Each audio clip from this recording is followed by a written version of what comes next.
Assalamu alaikum wa rahmatullahi wa barakatuh. First of all, I wish you a very happy Republic Day. On the behalf of Shafia, I, Shafia, extend my heartfelt welcome to all of you present here. As we all know that we all have gathered here to celebrate our Republic Day, so I would like to speak a few words about this day.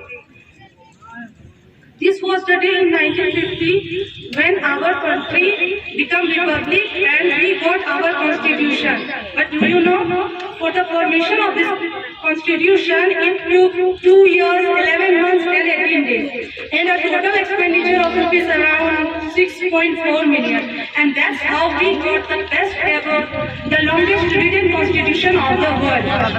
And our constitution is the supreme law. Our constitution declares India a sovereign, socialist, secular, democratic republic country. And alhamdulillah that we are the part of this country, we are the citizen of this country. And our constitution gives us so many rights as well as responsibilities. So I would like to say that being a citizen of this country, we are supposed to protect and follow our constitution. So it's time to, let's proud to be an Indian and may live long India. Thank you. Happy Republic Day once again.